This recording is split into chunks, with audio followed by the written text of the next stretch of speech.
앵그리 윤선생 부동산입니다. 지금 매경에서 주관하는 서울 머니 이슈라는 거에 27일부터 29일까지 코엑스 마곡에서 열리고 있습니다. 제가 이제 어제 그곳을 다녀왔는데요. 그 분야 중에서 부동산 부분만 발췌해서 연사들의 내용을 정리해서 여러분들에게 알기 쉽게 전달해 드리도록 하겠습니다.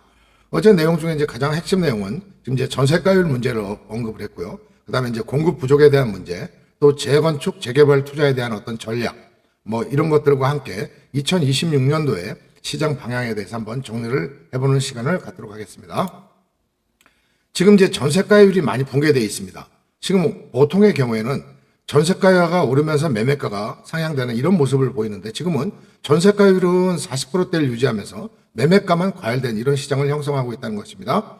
그래서 특히 이제 용산이나 성동, 양천 모두 이제 역대 최저가를 기록하고 있기 때문에 전세가 대비해서 매매가가 너무 빨리 올랐다. 그러면 왜 전세가율이 중요하냐면요. 전세가율이 60%가 이제 안정권이라고 이제 보고 있는 겁니다. 그래서 현재는 이제 37%에서 48% 정도 되는데 이건 극단적 불균형이다. 다시 말씀드리면 60% 정도가 돼야 균형점이 된다는 것입니다. 많은 전문가들이 내년에 전세가가 올라갈 걸로 이렇게 예측을 하고 있지 않습니까? 결국 전세가율이 올라가게 되면 매매가도 상승할 수밖에 없는 그런 모습을 보여왔다는 것입니다. 그러다 보니까 6억에서 한 9억 정도 되는 중저가 단지가 가장 이런 영향을 많이 받기 때문에 2026년도에 매매 방향은 전세가율이 크게 좌우할 것이다. 이렇게 보고 있는 모습이었습니다. 정부는 지금 3중 규제로 억지로 누르고 있습니다만 단기적인 심리만 누르고 있지 근본적인 공급 대책이 뚜렷하게 나오지 않는 입장에서는 이런 심리를 잠재울 수가 없다는 것이죠. 결국은 지금 정부에서 준비 중인 12월 공급 대책이 분수령이 될 걸로 보입니다. 6월 27일 날 처음 대책이 나와가지고 상승세가 한 주춤했습니다. 한 3주 정도. 그러다가 기다리고 있었는데 9월 7일 날 공급 방안이라고 나온 게 너무 약해버리는 바람에 안 되겠네. 이제 사야겠다. 이런 마인드가 확산되면서 그때부터 집값이 폭등하기 시작합니다. 그래서 이제 연말에 나오는 이 공급 대책이 결국은 내년도 상반기 집값의 향방을 가늠할 걸로 보인다는 것입니다. 결국 부동산 시장은 이제 결국 심리 싸움인데요. 지금 이제 공급 시차가 길다 하더라도 계획만 확실히 명확하게 알려주면 되거든요. 이런 거는 결국 불안을 완화시키고 심리적으로 안정감을 준단 말이죠. 이런 경우가 이제 이명박 시절에 있었습니다. 결국은 2026년도 이제 그 가격의 방향성을 한번 예견해 본다면 좀 전에 말씀드렸던 전세가율과 연말에 발표된 공급 로드맵이 굉장히 큰 영향을 미칠 거라는 겁니다. 지금 이제 부동산에서 발표하는 11월 마지막 주 시세하고 KB 시세가 제각각입니다. 굉장히 혼란스러운 입장입니다. 부동산원의 통계와 KB의 시세가 예를 들어서 가장 많이 차이가 나는 곳이 송파 같은 데인데 여기는 무려 거의 0.5% 정도 이상 차이가 납니다. 그렇기 때문에 지금 매우 혼란스러운 상황이다. 이렇게 볼 수 있겠습니다. 재건축과 재개발에 대해서도 이제 여러 전문가들이 언급을 했습니다. 대체로 보면 재건축하고 재개발을 볼 때 전문가들은 재개발 쪽에 그 우위가 있다고 이렇게 느끼고 있는 것 같습니다. 또 조합원 지위 양도 부분이 이제 이게 조합이 구성되면 조합원의 그 지위를 양도할 수 없는 제한이 재건축에는 확실하게 있거든요. 그렇지만 재개발 같은 경우에는 조건에 따라서 예를 들어서 2018년 8월 이전에 조합이 설립된 경우에는 일부 허용되는 등 약간 허점이 보입니다.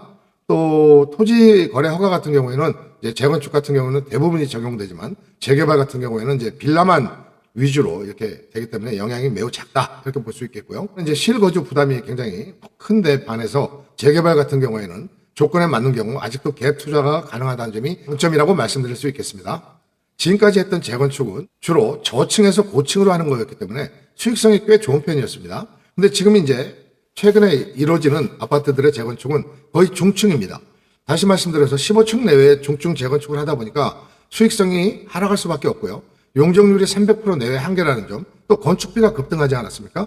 그래서 최소한 일반 분양가가 평당 6천만 원 정도는 돼야 사업성이 있다는 게 지금 그 건설업계의 평이 되겠습니다. 따라서 과거처럼 환급금도 받고 또 나중에 집값이 올라서 고수익을 챙기는 이런 시대는 아니라는 것이죠. 오늘 이제 재개발 유망 지역을 전문가들이 꼽는 곳은 역시 1번이 용산권 정비사업지입니다. 여기는 이제 국제업무지구가 지난주에 착공을 하지 않았습니까? 거기다가 한남 뉴타운 이촌동하고도 이렇게 연결이 되고요. 또 용산 정비청 전면 1구역이 이제 개발에 들어갑니다. 그래서 지금은 이제 반포나 압구정보다 저평가되어 있지만 미래 가치에서는 굉장히 전망이 좋은 곳이다. 이렇게 볼 수 있겠습니다. 두 번째로는 신길 뉴타운입니다. 여기는 이제 남쪽 지역은 이제 완료가 됐고 지금 이제 북측 지역을 시작을 했는데요. 여기는 이제 노량진 대비해서도 굉장히 저평가돼 있고 또 교통이나 생활 인프라가 이제 계속 늘어나고 있는 입장입니다. 2026년도 재개발 유망 지역의 가장 위의 순위라고 해도 과언이 아니라고 말씀드릴 수 있겠습니다. 자, 그러면 2026년도에는 우리는 어디에 투자를 해야 될까요? 일단 전세가율이 반등하고 있는 지역을 여러분들이 골라내시고요. 그다음에 가격 갭이 큰 6억에서 9억까지 중저가를 한번 노려보시는 게 좋을 것 같습니다. 또 개발이 완전히 확정된 재개발 지역에 들어가야 됩니다. 애매한 곳에 들어갔다가는 굉장히 장기간 묶이면서 손해를 볼 수도 있다. 그래서 어떤 지역을 우리가 이제 주목해야 되냐면 용산, 신길, 한남, 그다음에 성수의 일부 권역을 보면 여러분들이 답을 찾을 수 있을 것으로 보입니다. 재건축은 초고가라든가 확실한 사업성이 보장된 곳만 골라내도록 하겠습니다. 그래서 서울의 강남 일부 지역 그리고 분당에서도 핵심 지역만 여러분들에게 추천드리는 바입니다. 그러면 2026년도 상반기에는 어떤 흐름이 예상될까요? 이게 이제 전세가율이 회복되는지를 잘 보셔야 될 거고요. 연말에 나오는 공급 대책의 완성도가 큰 영향을 미칠 것으로 보입니다.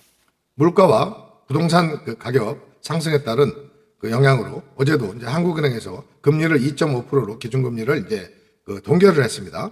그렇지만 지금 이제 미국하고 차이가 거의 2%대가 나기 때문에 내년 연초가 되면 금리를 인하하지 않을 수 없는 입장입니다. 지난번에도 한번 말씀드린 대로 금리를 0.5% 인하하면 부동산 가격은 5% 오른다는 그런 속설이 있다고 말씀드렸습니다. 그래서 단기 조정은 가능하겠지만 일적으로 상승 추세는 여전할 걸로 이렇게 보여집니다. 전세가율이 변화를 보이는 곳을 여러분들이 찾아내시면 실패할 확률이 현저하게 떨어진다고 말씀드릴 수 있겠습니다. 2026년에 시장은 결국 돌아올 걸로 보입니다. 무조건 재건축은 된다는 그 생각들은 조금 접어주시고요. 빌라가 아닌 일반 주택에 집중하시는 게 좋을 걸로 보입니다. 나중에 빌라 같은 건 지분 문제 같은 것들이 굉장히 복잡하게 얽혀있기 때문에 시간도 많이 걸릴 뿐더러 나중에 분쟁이 일어날 소지가 있거든요. 그래서 물론 이제 재개발은 진행 속도를 가장 우선적으로 보셔야 될 걸로 보입니다. 그래서 결국은 미래 가치를 내다보는 눈, 이게 부동산 투자의 핵심이라고 말씀드릴 수 있겠습니다. 오늘은 코엑스에서 열리고 있는 2025년 머니쇼에 대한 그 부동산 분야 주요 내용을 제가 여러분들에게 전달해 드렸고요. 또 내용이 좋았으면 구독, 좋아요로 응원 부탁드리겠습니다. 감사합니다.